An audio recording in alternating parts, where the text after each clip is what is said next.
The podcast you are about to listen to contains at least one of the following: strong language, disturbing topics, abusive opinions, generally things that aren't appropriate for little kids or overly sensitive people. So, if any of that stuff's going to get your nose out of joint, this is your chance to turn it off.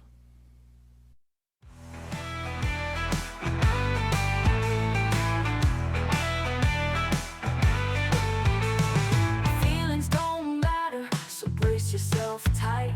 He'll lay it down heavy, he'll light up the night. No sugar-coated tales, just cold hard facts. In the realm of opinions, there's no turning back. Listen close or just walk away. But Aaron had to say it, come what may. Here comes Aaron with the truth untold. No holding back, watch the truth unfold. On the podcast, airways feel the righteous sting. You either take it in or let the silence ring. Hey everybody, welcome to another episode of I Had to Say It. As you can tell, we had a couple slight technical issues just to start the show off. New year, same bullshit. So we're going to start out as we do by every episode, because this hasn't changed yet, because as much as I love all you guys, there's still enough of you where I can do this list. So to Iceman Jason, Javier, Fitz McShane, El Jefe, El Devlin, El Morte, to the guys from the Little Report, to Billy G, to Walt from the B-Raw Podcast, to Kate, the Duchess of New Jersey, to Boomer Bob, to George Fonts of the World of Blaze Podcast, to Josh from New Hampshire, to Ken Madden, and to, I'm forgetting somebody because I'm an asshole. Oh yeah, that's right, Bill from Clockham Craft Coffee. I'm just kidding, Bill. I didn't forget you. Anyway, so yeah, Happy New Year, everybody. Welcome to a new show. New year, new me. That's funny. It's adorable. We all know that's not going to happen. I'm not going to change. If anything, I'm going to get fucking worse. So buckle up, strap in, get comfortable. It's going to be a year. So we're going to start out with what's changed since last week. Well, not a whole hell of a lot, really. The new year started out exactly how we thought it was going to go. The January 1st, we'll start out with the real. Like I said, we'll start at the beginning, and when we get caught up, we'll stop. So January 1st, Zoran Mandami was sworn in as the mayor of New York. He was sworn in by placing his hand atop the Quran and saying the swearing in. Now, this was only, according to the statement, this was only the public thing, was he was sworn in by Bernie Sanders. Now, that says volumes about a lot of things that people are probably going to just kind of write off as, well, Bernie was supporting him. No, he's a communist. Bernie's a fucking communist. Bernie was swearing him in because realistically, there's no good goddamn reason a senator from Vermont should be swearing in the mayor of New York City. Not fucking one. It's theatrics pandering to the fucking smooth-brained retards that elected that fucking goat fucking piece of shit in the first place. He was actually legitimately sworn into office by Letitia James prior to the ceremony with Bernie. The swearing in with Bernie, again, all pomp and circumstances, all shows. Not a case of anything serious or to be taken seriously. It's just, again, bread and circuses for the masses, which is ironic because that's what the Communist Manifesto would refer to everything else that was being put forward by the bourgeoisie to distract the masses and keep them under the oppression of the capitalist system and all the bourgeoisie who were taking advantage of the workers. Again, real interesting theories coming from a guy who never held a real job, sponged off all of his friends till he died broke and penniless, and then his friends paid to put him into a private cemetery that you have to pay $5 to go see him now, because he's a man of the people. Karl Marx was a shitbird, and these brain-dead student motherfuckers that want to sit out here and spout his ideology like they're fucking quoting gospel are a pathetic waste of flesh. They're an indictment of the fucking educational system, a system that only exists because it, insists upon itself. It says these are people that cannot survive in the real world. The world of academia is pathetic and not worthy of attention or fucking respect at this point. There was a time where a college education was something that was worthy of having. It was a time when it actually signified that you did have better than average thinking abilities. You did have critical analytical skills. You did have more knowledge. Now it means you're indoctrinated. You're probably a fucking retard with no critical thinking abilities at all. I would take somebody over the trades over a college-educated person and anything that involved common sense in a fucking heartbeat. So Yeah, but I'm sorry, I didn't mean to go off on a tear about Marxism, because Karl Marx was a piece of shit. Communists are retards. Communism's never worked. And if you believe in communism, you're listening to the wrong fucking show, retard. What you got to do is you go to your player and you click skip, so it'll take you to something that's probably more in your vein. And I don't know how you found your fucking way here unless somebody recommended it as a joke or they're trying to wake you the fuck up. Either way, if you think communism is a good idea, you're a retard. Thank you. Come again. But anyway, yeah, so that is where what happened on January 1st is the world just started out, fucking stupid. There's no nice way to say it. Then there's continuing drama in Minnesota with the Somali fraudsters, and the current estimated total of Somali fraud has crept up to as of the time of this recording, last thing I read was $18.5 billion of fraud over like the last 4 years. And the Democratic Party is trying to do damage control on this by spinning the narrative of, oh, well, it's getting a lot more attention now because reasons, but we've been looking into this since 2020. Well, no, you haven't, because if you've been looking into it since 2020 and it's been continuing and getting exponentially worse this entire time, you're either really fucking stupid and bad at your job, or you're complicit in it, or you're involved in it. I've said it before, I'll say it again. I honestly believe Somalis are too fucking retarded to have perpetrated this fucking act without assistance from other people. That is, you're talking about a country of people where the average IQ is 98. Oh no, wait, I'm sorry. I had a dyslexic moment. It's a 68. Oh my God. I must be Somali because I can't fucking read. One of their signs said the Leering Center, and it was there for 4 fucking years. It wasn't a new sign that they just fucked up that they couldn't spell. Childhood Leering Center. But yeah, so I don't know. Are these bits working? Is my stupid, I fucked up comedy working, or I don't know. Anyway, besides the point, back to the rant. The rant is these fucking smooth-brained, low IQ, literally sub-medically retarded, handicapped motherfuckers defrauded the United States taxpayer to the tune of 18 plus billion with a fucking B dollars, okay? That's a problem. So the problem is these, light bulb headed motherfuckers that are out there with, big craniums, little chins, weak teeth, looking like fucking nuclear aftermath. These motherfuckers don't possess the capacity to do anything other than be parasites and vectors. I don't know a good word for it, because I guarantee there were some fucking U.S. citizens, natural born fucking people born and working the system that coached them on how to do this shit for a cut. There were kickbacks galore. There's a reason the Minneapolis police chief is defending these fucks and apologizing to the Somali community. So the problem is these light bulb headed motherfuckers that are out there with big craniums, little chins, weak teeth, looking like fucking nuclear aftermath. These motherfuckers don't possess the capacity to do anything other than be parasites and vectors. I don't know a good word for it, because I guarantee there were some fucking U.S. citizens, natural born fucking people born and working the system that coached them on how to do this shit for a cut. There were kickbacks galore. There's a reason the Minneapolis police chief is defending these fucks and apologizing to the Somali community that they got caught. Never once did he deny these allegations, other than to say them being outed for all this fraud is racism. No, it has fuck all to do with their race. It has everything to do with the fact that they're defrauding the American taxpayers. You retarded, weak, beta, cuck motherfuckers. You knuckle-dragging, mouth-breathing fucking idiots. Oh my God, I'm so worried about being called a name. They might think I'm racist if I say, yes, they're a bunch of fraudsters and they fucked all the American people. No, like I said, the dirtbag's probably fucking involved. He probably campaign contributions. You want to know how Camel Toe ground up a $1.5 billion to piss away in the 15 months that she ran for election? Gee, I wonder why Walz was her running mate. And, I don't want to hyperfixate on this bullshit that's going on in Minnesota. Nick Shirley, the 23-year-old kid who did more investigative journalism in fucking a few days than the entirety of legacy media has done in the last 10 fucking years, and exposed this fraud.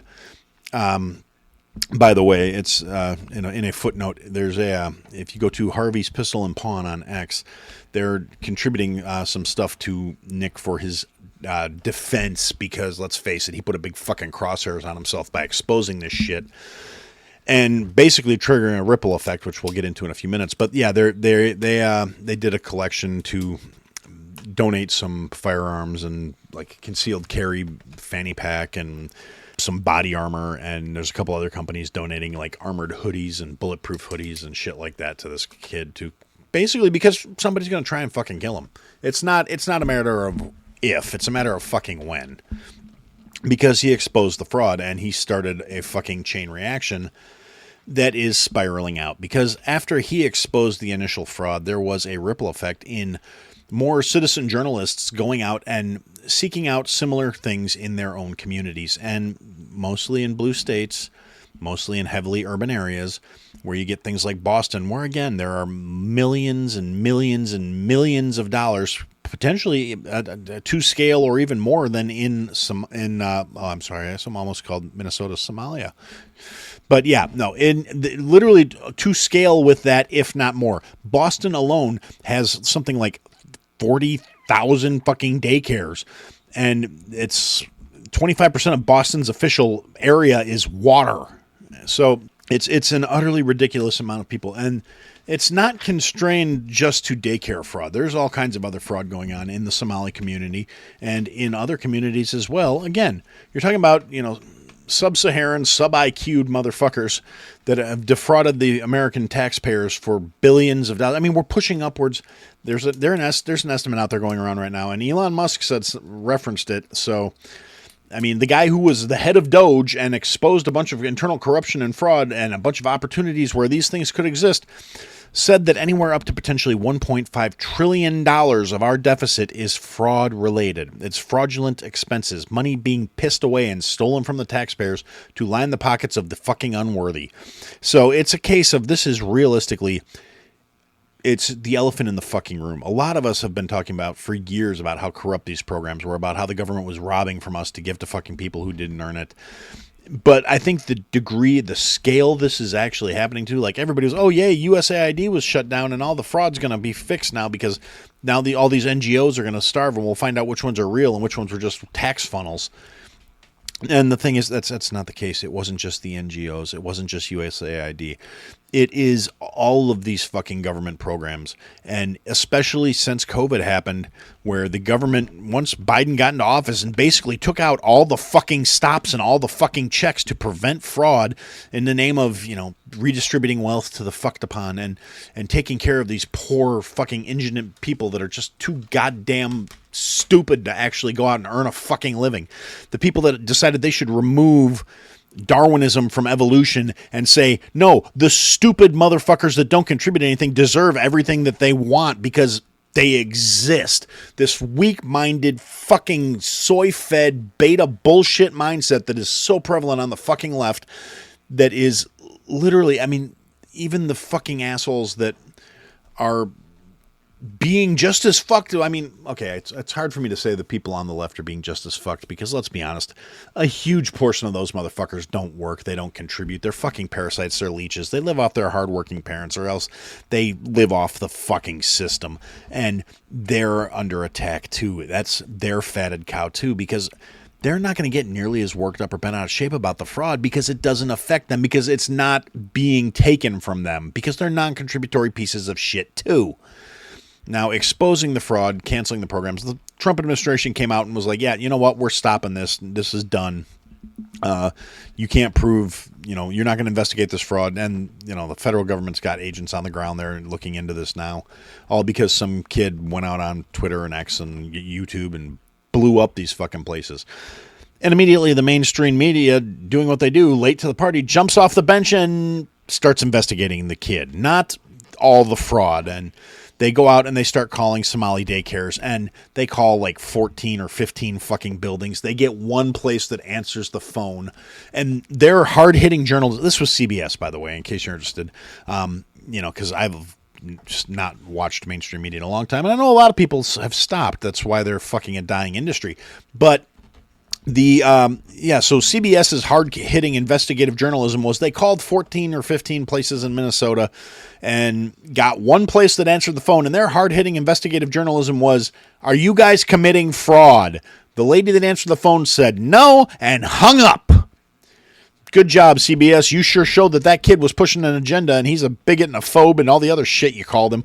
Fucking morons. I swear to Christ. The stupidity of the fucking institutions that are perpetrating this shit is unbelievable. The fact that more people can't see it is just fucking insulting.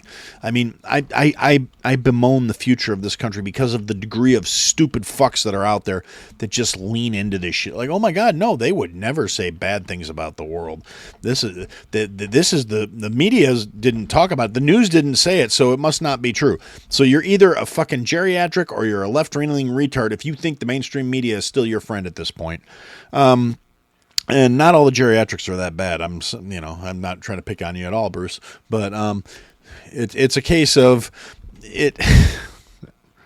It's a case of if you still buy into the shit, it's either because it pushes the agenda you want to hear, or it's because you're a complicit piece of shit and you know it's wrong, but you don't care because the fucking fraud benefits you too. And I'm saying that to all the parasitic leftist retards, the purple-haired fucking land whales who can't actually compete on a level scale, so they need the government intervening on their behalfs, because otherwise they'd have to actually better themselves and be contributory members of society, instead of sitting around working 15 hours a week, living off of social aid, and then fucking going on social media and publishing their fucking poorly thought out, poorly ranted diatribes that show how ignorant of the actual real world they are, because they're going to go out there and say things that are like, oh my God, people have, food is a human right. No, the fuck it's not. Access to food is a human right, but if you don't have the ability to produce it with your own skills and your own knowledge and your own resources, you don't have a right to it. You have a right to trade for it, to buy for it, to purchase it, to obtain it, but you don't have a right to just have it. That's not how society works. And then you get the people who go out there and try and defend this retarded worldview by saying, well, I'd rather my tax dollars went to feeding the poor than going to wars. Yeah, well, that's great for you. There's this thing called voluntarism. It's a concept wherein you can contribute your own earnings to shit that you believe in and support those ideas. And then you don't have to contribute to the things you don't believe in and don't support. I honestly think that's how the federal government should go back to running, because once upon a time, that's how it worked. Prior to 1913, that was how it worked. You kept all of your fucking paycheck. The roads were still paved. The fucking streetlights still came on. The fucking world still ran. And the U.S. government actually ran a lot better, because when they wanted to spend money, they had to come out and ask us for it. It wasn't willy-nilly, we'll do whatever we want. Congress will give themselves raises as they see fit.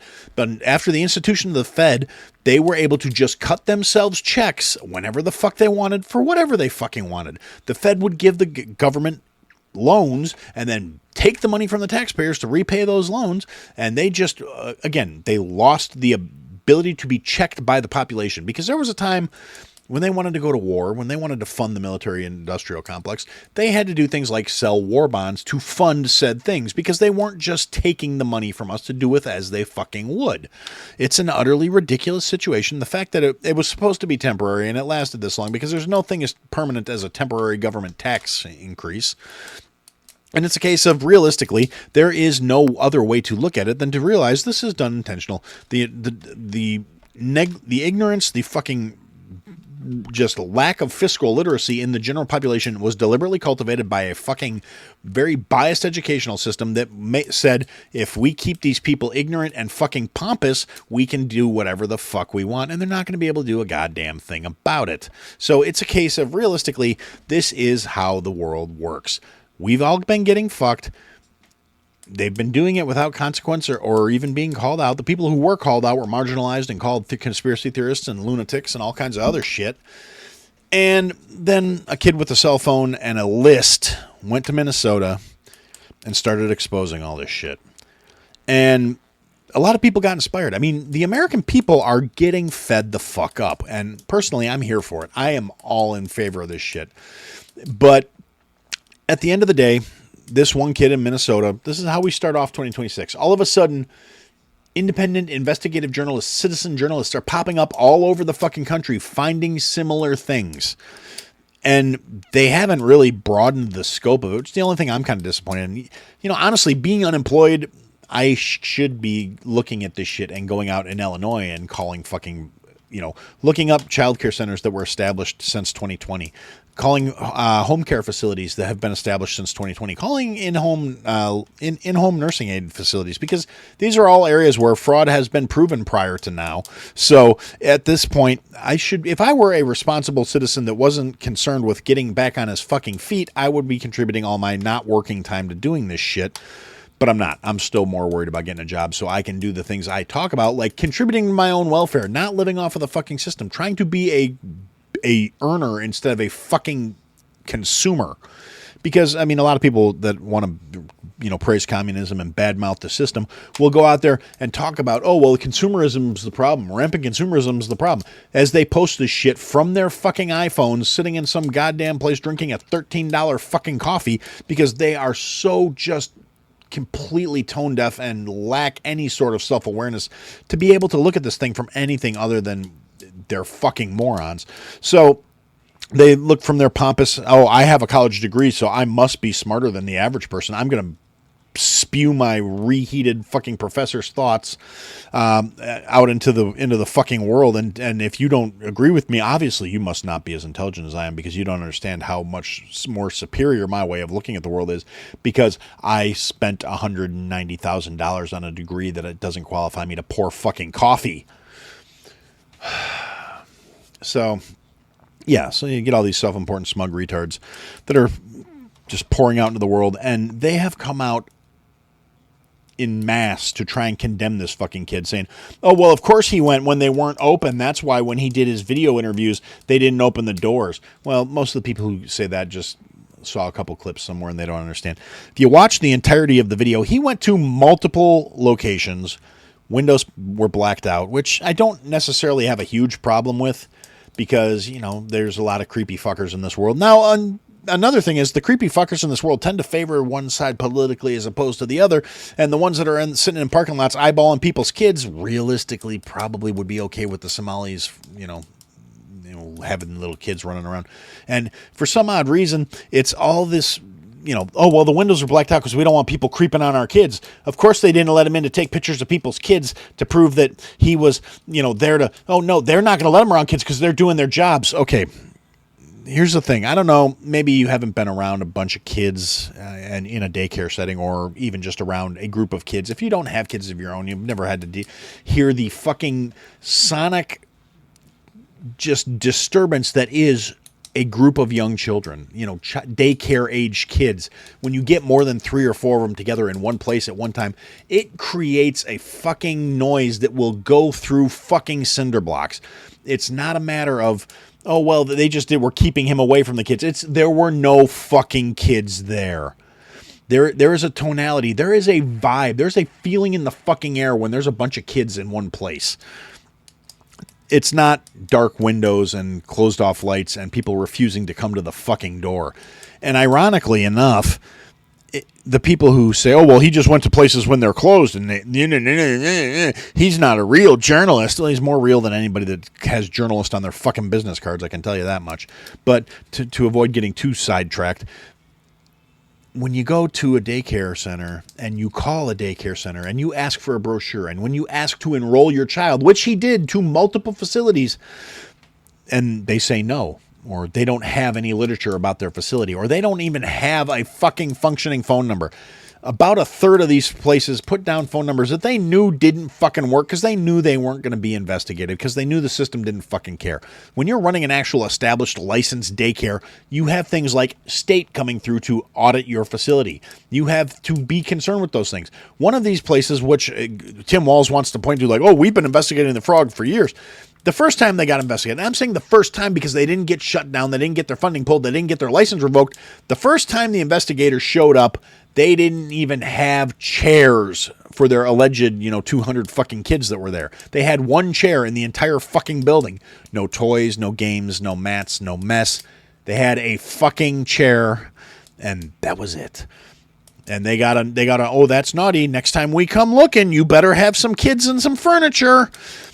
Meanwhile, they're, funneling hundreds of thousands of dollars from the government, between the state government and the federal government.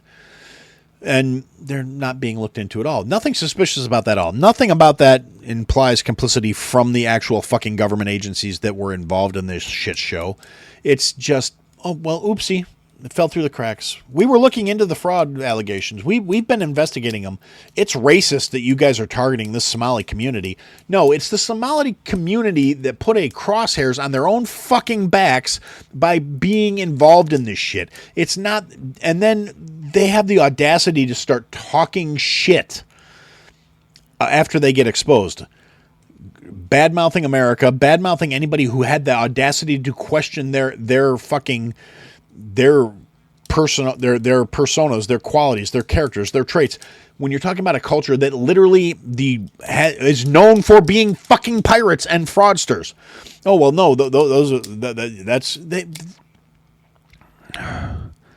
these fucking people had the audacity, and it happened a lot too. They start taking to social media, start taking to newspaper, and talking shit. Oh, well, this is going to happen, that's going to happen. There was one broad that made a TikTok and said something about Elon Musk and said, oh, it doesn't matter, he'll be dead soon. And immediately started screaming victim when she got called out for that shit. But that's neither here nor there. I really got to start putting clips of this shit together so I can pop these up during the show. But that'll involve me getting more involved and actually thinking ahead. And we don't do that on this show. Aaron just comes on here and vents his fucking colon.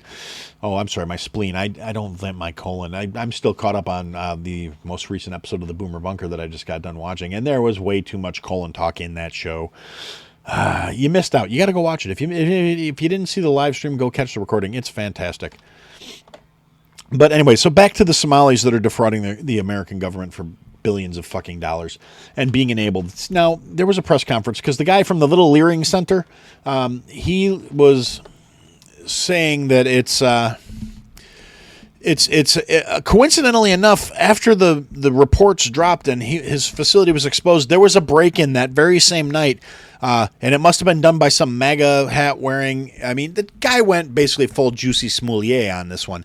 He's like, oh, someone broke in and they stole some pages out of our checkbook and all of our student records. There's so much wrong with that. I don't even know where to fucking start.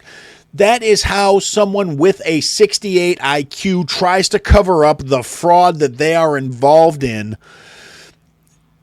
And honestly, I saw some pictures of the break-in. Not only does it not look like a professional break-in job, like not even a professional thief, not even somebody who comes from a culture of pirates would fuck up a break-in this badly. Where, oh, he came in through the cinder block wall and then knocked in the fucking sheetrock to break into our facility and steal our rosters and our student lists and all of and some pages out of our checkbook.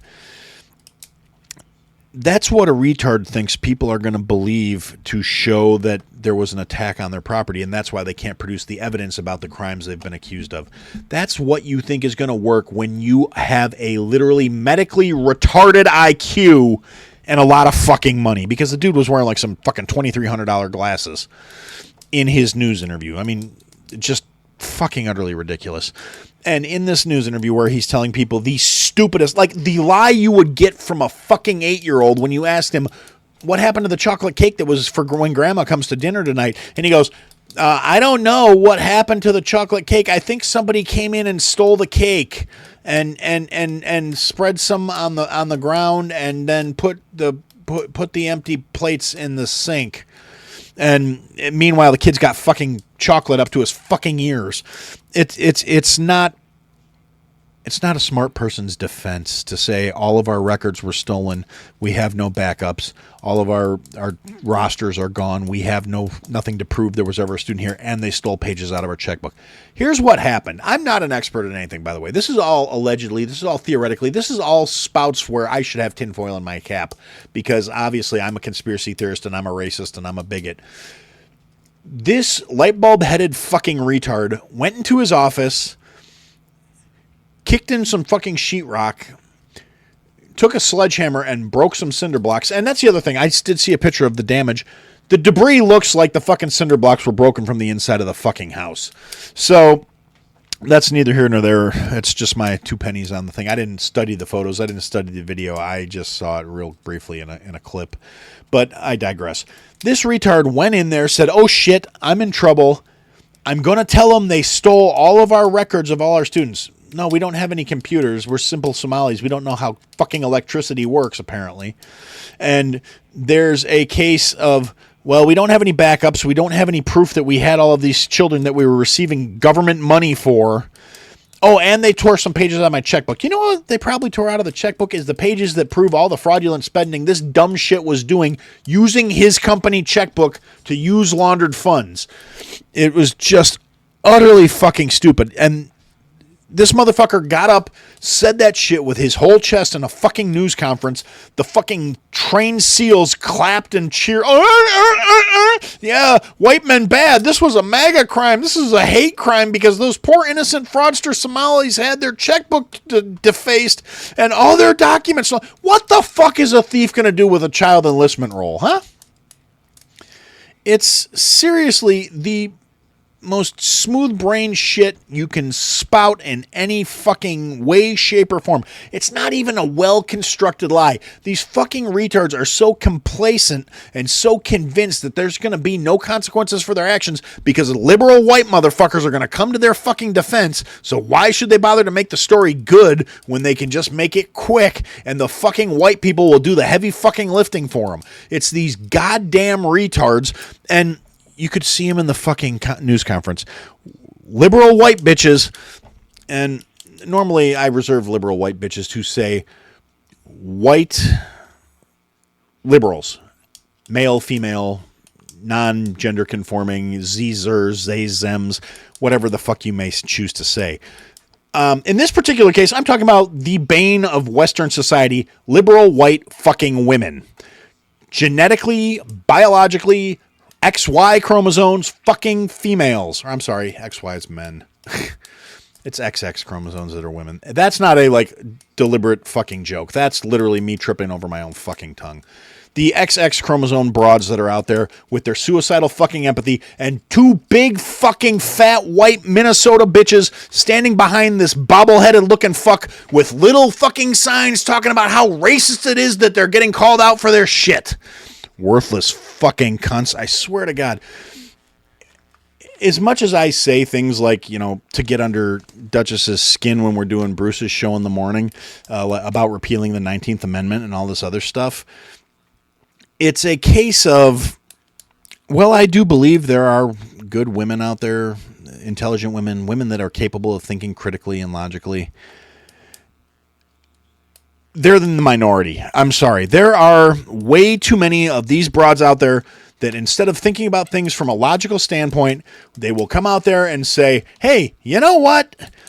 I think this feels good, so that's what I'm going to go with. I feel like these people need my caring and nurturing and loving. Oh, wait, we got fucked over. It must be because they didn't know any better. No, it's because they don't share your empathy. They don't share your compassion. They don't share your values or your beliefs, and they see you as a soft fucking mark. I don't think that we should repeal the 19th Amendment and no women should get to vote. I think there should be a common sense fucking test with 6 or 7 simple questions that you have to answer right to be able to get the fucking ballot. And those questions should be, can a man give birth? Fuck no, you can't. You can identify as a woman. You can pretend you're a girl all you fucking want. If you have testicles and XY chromosomes, you can't carry a child to term because you don't have a fucking womb in which to nurture and raise that child to development. You fucking retards. I'm sorry, I really didn't mean to make this off a tangent on that shit. I want to stick to talking about the fraudsters, but the fat white bitch holding up the stupid fucking sign in the fuck... Yeah, oh no, I agree, Kate, men too. I don't think the 19th should be repealed. I don't think women don't deserve to vote.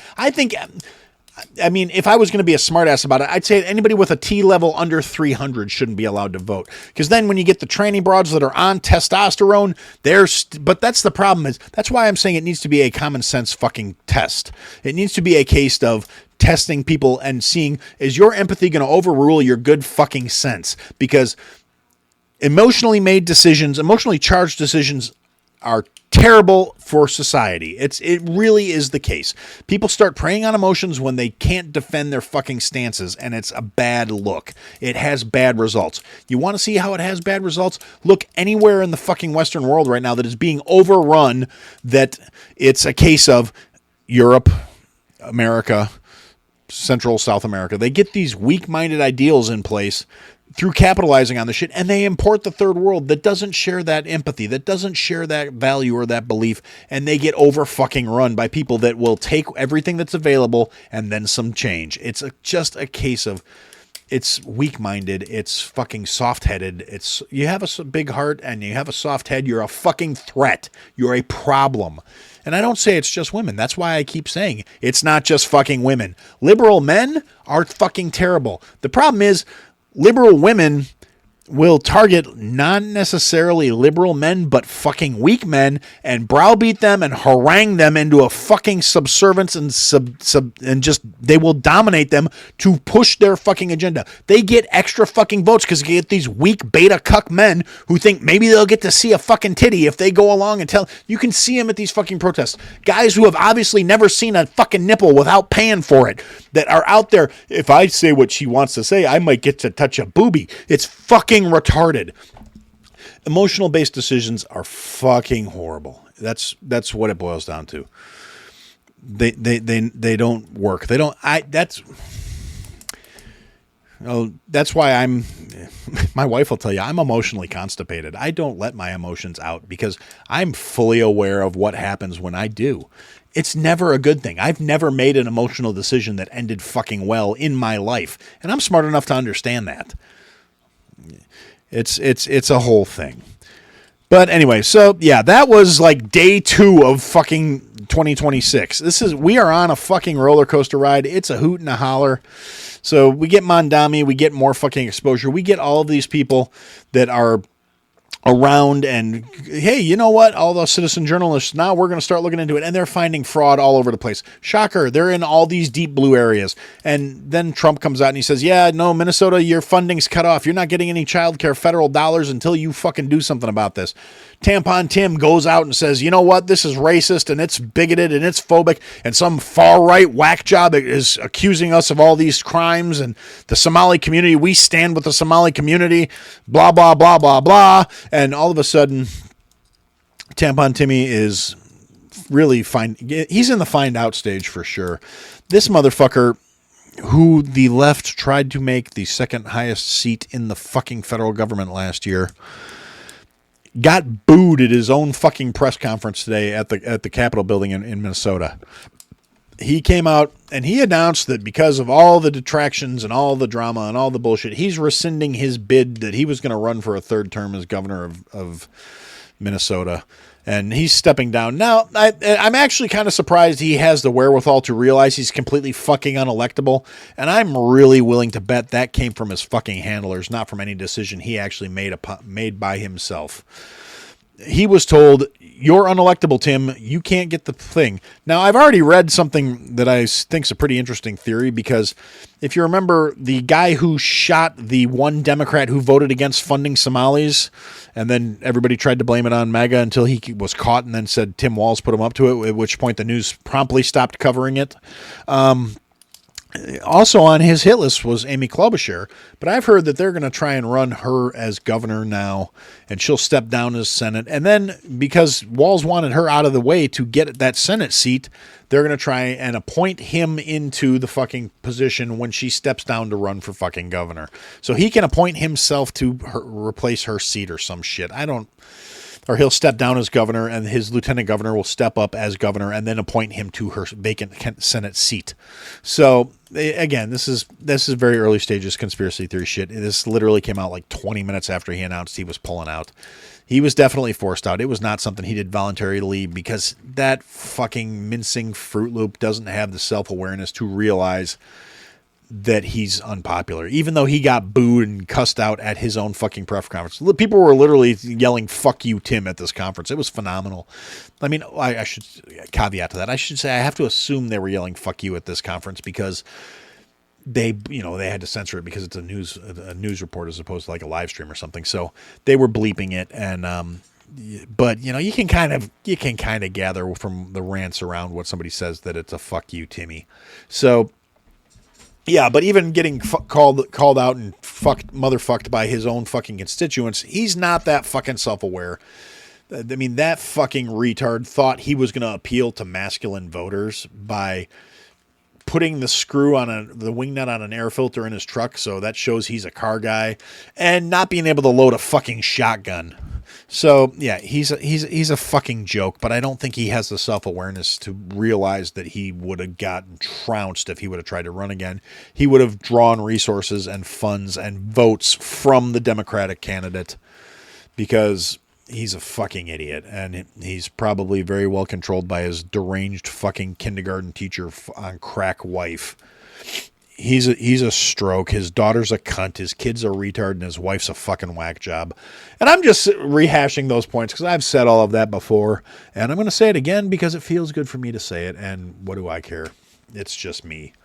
So anyway, yeah, so Trump comes out and basically says, yeah, this is bullshit, and then also name drops a bunch of other fucking, governors who he thinks are also complicit, and he talks about New York and California and Washington and, of course, dear sweet Illinois.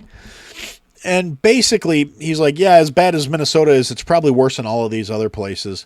And I completely agree with it. I think it's completely true. Our shitbird governor here has shown that he has no problem whatsoever prioritizing illegals, and I'm sure there's a lot of kickbacks and fraud and all sorts of other bullshit with this. And it's, it is what it is. The weak-minded liberal mind virus is strong in Illinois. But, you get outside of the city limits and the couple of counties around Chicago, and it starts to taper off. There's some other things that went on, and it's kind of funny to watch the fucking whiplash from the left in dealing with this shit, because in a certain way, it's actually the Trump administration has a little bit played into their hands because they're distracting from the fraudulent things going on here they did something that we talked about it this morning actually on the whatever the fuck Bruce renamed his show to. The daily show that we do on X in the morning has been renamed Road Rage 101 is what it's called now. It's no longer the Morning View. It is now Road Rage 101. Still worth coming on. Same cast of fucking misfits. Same fucking bullshit. We're going to still laugh and giggle and yell at each other and have a good time. But Bruce renamed it. Didn't, consult any of us about it. Just decided, hey, it's my show. Time to rebrand. Fuck all my co-hosts. I'm just kidding, Bruce. It's whatever. But anyway, so we talked about this morning, and that Trump went in, sent in what is being, depending on who you ask, it's either an illegal act of war and a war crime, which is not remotely close to being true. It's a case of, realistically, it's a international policing action.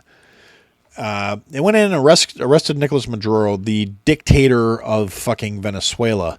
Now, the leftist retard commie motherfuckers, and I'm saying commie motherfuckers because, Maduro's a communist piece of shit, and the people out there supporting him in a large portion, like there was somebody being interviewed that was literally like, I'm a member of the New York American Communist, like some 20-some-year-old kid, looks like his other fucking ball hasn't dropped yet, weak chin, low testosterone, looks like he maybe weighs $135 dripping wet, utter piece of fucking shit that just, oh yeah, I'm an American communist. No, motherfucker, you know what? You should be going for a plane ride. If you don't understand what I mean when I say that, go read some fucking history. Look up Pinochet. Pinochet did nothing wrong. That's where I stand on the matter. That's how you deal with a fucking communist. The only good communist is one that's fucking fertilizer. I'm not going to apologize for saying it. It's the fucking truth. Communism doesn't work. Anybody who thinks it does, anybody who supports it, anybody who endorses it, anybody who believes in it is either a grifter or a fucking retard.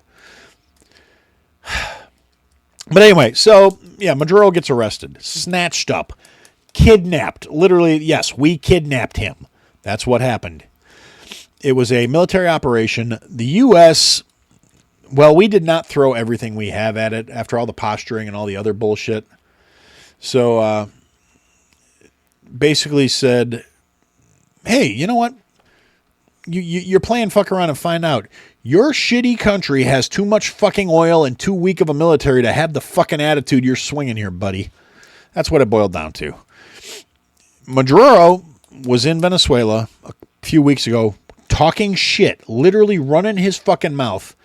I'm here. I'm not going anywhere. Come and get me, you coward. Because Trump called him out on something that he was indicted on in 2020. The people that are out there protesting and bitching, half of them fucking forgot that Biden issued a fucking bounty on this fucking clown. He started out at $25 million, taxpayer dollars, to anybody that could bring him in to face the charges standing against him in the U.S. courts. That bounty went up to $50 million before Biden left office. Trump, using the War Powers Act, acted extrajudicially to go forth with a strike force and arrest him. That's what happened. Now, the leftist retard braying talking heads that are out there echoing every point that their masters give them say, oh, well, he committed acts of war without the authorization of Congress. That's illegal. First off, no, it's not. Second off, no, he didn't. If you want to call these acts of war, it was the shortest war fucking ever. American boots on the ground was a total of 35 minutes. The entire strike, the entire operation was over in in 3 hours. Boots on the ground time, 35 minutes. Literally, you could have been watching Lord of the Rings, and before the movie was over, the fucking fight was done, and our troops were on their fucking way home. So, it's just a case of, it is what it is. We did it. I'm not super thrilled necessarily at the fact that, and we discussed this morning, and Ken and I were talking about it. It's not great that he did all of this without notifying Congress or really anybody. They played this one very, cards to the vest. And I'm not thrilled that that's the way the system has to work to get anything fucking done, but I completely understand why he did it. Our federal government is so fucking compromised. Congress is so full of fucking leaks that if they would have said something to Congress about it, Maduro would have known it was coming. The fucking military would have had much more shit to deal with, and Americans would have gotten fucking killed because some pinko bleeding heart liberal retard in DC decided to tip them off that the shit was coming. So Trump didn't tell Congress. Trump didn't tell the news. Trump didn't tell nobody until the shit was fucking done. And it got done. And it got done well and officially. The liberal retards are out there yammering about how he committed a crime and he violated his authority as president and blah, blah, blah, blah, blah. Well, I'm not going to sit here and read off the whole goddamn thing, but Bruce posted something. You can go check it out on his social media things, The Weathered View, that breaks down not even all of them, but most of how since the 60s, presidents have been using this authority to commit targeted strikes and to commit single actions. Obama did it. The golden boy of the fucking left did it when he struck Osama bin Laden. He did it. Obama drone struck American civilians for fuck's sakes without congressional authority. He doesn't have, none of them have any fucking room to fucking clutch their pearls. It's utter horse shit. So anyway, yeah, so the Delta Force went in support of the feds. The FBI and the DEA had agents there because Maduro's being arrested on trafficking, conspiracy, weapons charges, and drug smuggling charges, and ties to the cartel. These are things that he's been under indictment for 6 fucking years. They just finally got fed up with it and went and got his punk ass. Now, the liberal retards are out there. Oh, well, it's about the oil. Trump even said during the fucking news conference, yeah, the American oil companies are going to go back there and take their fucking, take the facilities that were left there back. They're going to spend all this money to reinvest, and Venezuela is going to start selling oil. Drill, baby, drill. They're going to, you know what the difference is?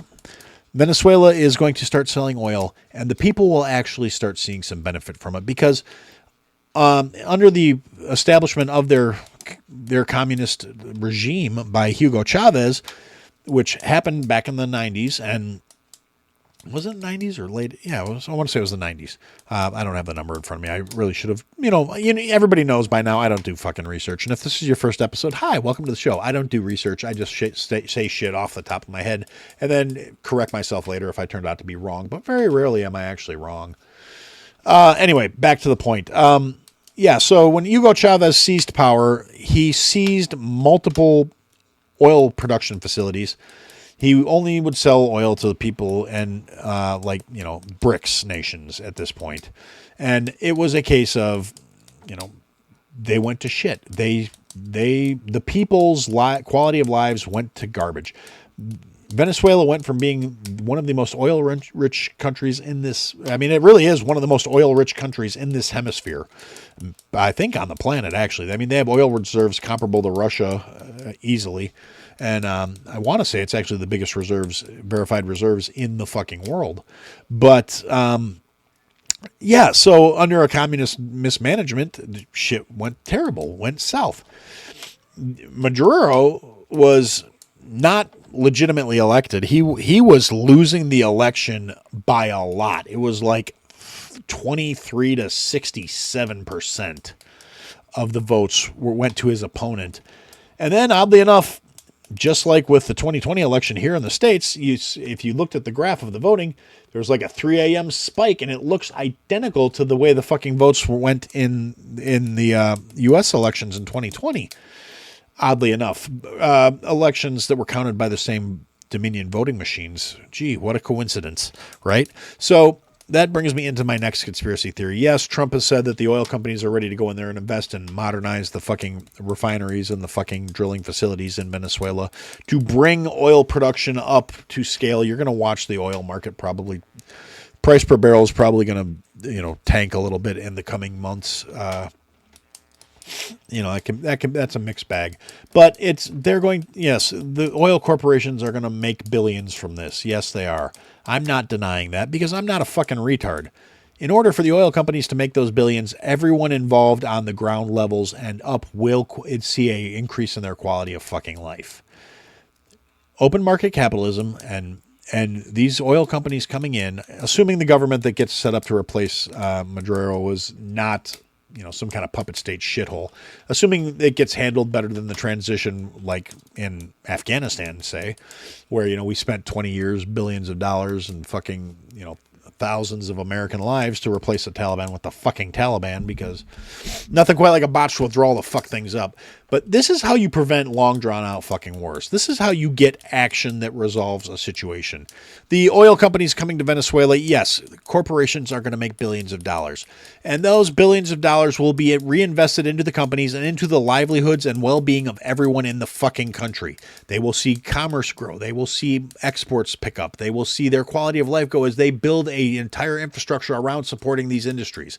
That's how it fucking works. You retarded fucking mouth-breathing sacks of shit. Oh my God, the companies are going to come in and they're going to make money. Oh my God. You mean people will be able to go out and work and earn? How fucking terrible. Fucking dolts. And so anyway, Maduro gets yoinked out of his fucking house at fucking 3 o'clock in the morning. Winds up in a fucking C-130 flying back to U.S. They fly him into New York. They parade him through fucking through New York in front of all the protesting assholes across the country in deep blue cities. Immediately, all these protests spring up. Identical fucking signs. No war in Venezuela. Blah, blah, blah. All these stupid shit. Identical text, identical print, identical fucking letters. This is not an organic thing. This is funded and organized by a opposition party. It's a case of, realistically, anybody who believes this is natural, organic, people popping up and being pissed off are just fucking stupid. But at the end of the day, it becomes a case of the really, really, really self-righteous left are out there. Oh my God, they kidnapped a president. They don't have the right to do that. They broke international law. And I saw it all over the internet today, and it made me laugh over and over again. It's a bit from a Dave Chappelle sketch from when, if he was the first black president or something like that, and they're talking about, oh, the UN's mad at me because I violated international law. You know what you should do? Sanction me. Sanction me with your armies. Oh, you don't have an army. You should shut the fuck up. So, yeah, that's kind of where we're at. I don't give a shit about the UN at all. And everybody knows that already. And I think we should leave the UN. I don't think there's any reason for the United States to be in the UN. We don't benefit from it in the fucking least. We fund it. We support it. We provide the security for the rest of the fucking planet. And it's retarded. They don't want to pay their fair share. They don't want to foot the fucking bill. They want us to do everything. They want our kids to die in the name of their fucking beliefs. And they're hot fucking garbage. They are a fucking joke. And we shouldn't be supporting them. We shouldn't be funding them. And if the UN doesn't like what we did, fuck them. They got a narco-terrorist out of his fucking country with minimal lives lost. I mean, the amount of fucking Venezuelans that died in this action is double digits. It's not even 100 fucking people. Pretty impressive for overthrowing a fucking regime at the end of the day. Now, there's been other, consequences. The president of fucking Colombia is now talking shit. Colombia stands ready and we're going to do this and we're going to do... That's probably a huge part of what contributed to Maduro getting fucking snatched up in the middle of the fucking night. People will say that may not be the case, but... This motherfucker went on the news and said, I'm here, come get me. You won't do it because you're a fucking coward. And a few days later, he got snatched the fuck out of his bed in his pajamas. And to his credit, his pajama game, way better than mine. I mean, I sleep in, fucking basketball shorts and a t-shirt, if that. In the summer, it's just the shorts because I get fucking hot. This motherfucker had some, a matching fucking Nike outfit on and just, he was all well dressed. Didn't get snatched out in some fucking sweatpants with a hole in the ass or anything. Good for him. And I only know that because they posted a picture of him in shackles in the fucking transport. And he had fucking a blindfold on and fucking earmuffs on, right? Now, the thing about that is that picture came out. And again, all the fucking internet legal experts and international affairs experts all came out and said, oh, well, they're doing sensory deprivation on him. That's because it's illegal. They have his eyes covered and ears covered to give him sensory deprivation. First off, blindfolding somebody that you're blackbagging out of their fucking establishment to, prevent them from seeing things is standard practice in situations like that. Second off, this motherfucker had ear pro on because the back of a transport helicopter is loud as fuck. Now, I've never personally been in the back of a transport helicopter. I've been in a commercial helicopter, and I know how loud that fucking is. So I can only assume that something that's built to military grade, because the only people who think military grade means better don't understand how the fucking military operates in a lot of ways, shapes, and forms. A lot of military grade shit is built to be functional, not comfortable. So it's loud as fuck in the back of military transports. I know that because a lot of people that I follow, interact with, and know personally that were in the military have told me fucking so.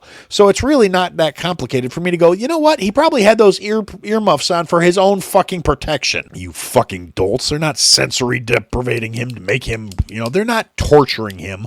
They're fucking keeping his ears from being vibrated out of his fucking head by the built by the lowest bidder fucking piece of equipment that they're extracting him in. It's not that fucking complicated. But no, the fucking experts on the internet must know better because, they're 23, they've never moved out of their parents' fucking basement, and they're experts in fucking everything. It's utterly fucking retarded. But so that happened, and like I said, the commies came out and commied, and the retards came out and retarded, and Colombia apparently threw their hat in the ring for who the fuck is next. The president of Cuba also had something to say, and that motherfucker really needs to be careful because, I mean, J.D. Vance looks like the kind of guy that likes a good cigar, so at the end of the day, Cuba really needs to just be the fuck quiet. Considering most of their vehicles were built in the fucking 50s, they need to shut the fuck up. And so, how I was bitching about the UN. The last thing I want to talk about tonight is New Year. The head of the UN Security Council, which is an appointment position, rotates, right? And they now are being headed by the Somali delegation, which has been off of the UN Security Council for decades. And all of a sudden, they have found back in, and it's their turn to be chairing the UN Security Council, which will decide where UN security forces go and blah, blah, blah, blah, blah, blah, blah. The guy who is the president of the UN Security Council, for the representative from Somalia, has multiple child care facilities in Minnesota. Now, the Minnesotan fraud is greater than the GDP of fucking Somalia, right? The guy who's the head of the fucking Somalia representation to the UN has Minnesotan child care facilities. So a Somalian who is not a Minnesota resident is receiving funds from a Minnesota child care facility, multiple Minnesota child care facilities. And apparently we're just supposed to ignore this because if we talk about it, we're racist and phobic and bad fucking people. And, yeah, like I said, I'm not going to dwell too deeply on it. I mean, the fraud runs deep, the checks get cashed, and you and I pay the fucking bill. And it more and more it looks like it's not going to end without things getting sloppy. I'm not saying I want it to happen. I'm just saying I kind of see that's the way things are going to go. Now, before I get into the recipe portion of the thing, I'm gonna open up to the chat and see if there's anything that you guys think I missed, anything that you want to say, anything that you would like me to repeat to the audience. Sam, yes, that is a potato. Potato. Squishy. It's a stressed potato. There's actually a whole fucking bit of lore behind the potato. And no, Shauna, I did not make any comments about the PJs. Yes, the chat during my little tear about Maduro's PJs, Shauna mentioned that, so I do need PJs, and then Cody was talking back and forth that I need silk PJs and I need black ones. So I'll tell you what, guys, it's a case of if you really think I need a new pair of pajamas, I will add some to the wish list, and you can go to ihadtosayitpodcast.com, click on give me shit, and there's a thing about buying Aaron some fucking shit off of my Amazon wish list, which is an utterly stupid thing, and I don't think anyone should be doing it, and I will add PJs to it so you guys can see what I think is funny. So the lore behind the potato is years ago I worked at a banquet facility. And at the time, it was not really a normal thing for people to refer to somebody as a fucking potato. But I got fed up with some of the guests at the banquet facility one day, and I was kind of going off on a tear, and I just said, these bunch of fucking potatoes. And it became a whole kind of running gag amongst the staff there. And it started snowballing and developed a life of its own. And, it was kind of like the church of potato. We used potato the way fucking Hawaiians used aloha. We would use it as a place filler when we were trying to think of a word and we couldn't think of it. We would use it as a swear without actually swearing at people. So we could say it in front of the fucking guests and they wouldn't know what the fuck we were talking about. But when we were talking to each other, we completely understood what we fucking meant. The potato meant more than just your average stupid motherfucker, but in a lot of ways, potato became kind of slang for a fucking retard when we didn't want to say retard because of the, we couldn't say it because of whoever happened to be around or whatever, or just in general, even when it was just us, it was still, you fucking potato. And it was just a general explicitive that didn't actually mean anything. And it was just a thing. So a few years back, I got a buddy of mine was getting married. It was from the staff there, and I saw this potato online, and it got lost in the mail, so I didn't get a chance to get it to him for his wedding, and then it all of a sudden showed up like years later. And so, yeah, it became my potato, and sometimes it lives on my shelf over there. Sometimes it has my little inspirational wristbands I have from Robert Frank that are... so, and when it has those on, I call it the swole potato because it better be fucking swole. So, yeah, that's the potato. That is my potato. I like my potato. And like I said, it's my little stress squeezy potato that I don't know where it was, where it showed up so fucking late that it missed my friend's wedding. And I never got a chance to give it to him. And like I said, it just turned up in the mail like a year and a half later. So, and now it just lives here. If there's nothing else in the chat, I'm going to now talk about the recipe that I'm going to give you guys this week. It is going to be, and I'm still working on getting those cooking videos out. After this morning, I've kind of decided maybe I won't worry about the short form stuff so much right now, and I'll just start posting some long form. I'm going to put a cooking channel on the fucking YouTube channel, and I'll just start posting those there with voiceovers. That's the part I'm trying to figure out now, is how to put a voiceover on it and just let it play at pace, and maybe speed up the slow parts where you don't have to actually watch what it's doing. But I tried to cut those parts out when I was doing the recording too. So it's just I'm working on it. I promise. I really am. It's just I got a lot of other shit going on too, where I've been trying to get a job. So anyway, so all of that, I am now going to be doing something out of the small book, but it's I got this from a promotional thing. It's a tiny little notebook, and this is my working notebook that stays in my pocket, and the big notebook's what I write in after the recipe's been tested, and then I transfer to it. But there's recipes in the little notebook that haven't been put in the big notebook yet because I'm a lazy piece of shit, apparently. And I am going to give you guys one of my things that I was actually going to market, and then I had second thoughts about the matter and decided I'm just going to give you guys a recipe because it's a lovely thing, and I'm going to stick to the dry spices and the rubs for the time being because I can do distribution myself as opposed to, bottled production sauces that have a whole nother degree of shit to it. Plus, they're better fresh anyway. Okay, fine, Cody. I see it. I will tell the audience. Guys, I like Cody. He's a good person. He's a decent kid, A kid. He's in his fucking 30s, but he's younger than me. He's still got more of his life ahead of him than I do. So I like Cody. He's good people. You guys should check him out. Go check out he's doing a podcast with my buddy Javier. They've now got 2 episodes. They're like kind of an annual thing, I guess, at this point. I don't know how to tell you. They did 1 episode. Now they do another one. I'll put a link for that and a link to Bruce's stuff. And, it'll be on the website too. So go to IHadToSayItPodcast.com. Make it worth it that I pay for this fucking website. Go get some traffic over there. Go to IHadToSayItPodcast.com. Go on the links to friends of the show, and there'll be a link there to Cody's new venture. And yes, I like Cody. He's a good dude. He's not a retard. So anyway, on to the fucking recipe. This is a caramelized Vidalia onion barbecue sauce. This is, I really dig this sauce. The only downside to it is it takes a while. Because if you're going to do it right, it's a slow fucking process to caramelize the onions. And then you got to let it reduce till it gets to the thickness you want. That's the thing. There's some wiggle room in here for timeline because, like I said, to do it right, you got to do it low and slow. This is not a quick thing. You need to make this a fucking day before you want to use it, at least. And me, I like to make it a week ahead and let it meld in the fridge for a few days. So anyway, this is caramelized Vidalia onion. It makes about a quart at the end of the day, maybe a little under. But around a quart. You start out with 2 tablespoons of butter. You want to use unsalted butter. Then you're going to have 2 cups of diced Vidalia onions. You don't have to dice them. It just makes it easier. You want a nice uniform cut on them so they cook evenly.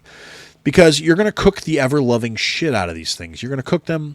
You start out on a high heat to melt your butter and throw those onions in there for the initial little bit of cook. You want them to sweat just a little bit till they start to turn translucent. Then you're going to turn the heat down to like a medium low, and you're going to let them cook, and you're going to let them caramelize, and you're going to stir them regularly, but you don't want to stir them constantly or it'll take way fucking longer and you'll get bored and your arm will start to hurt and it'll suck.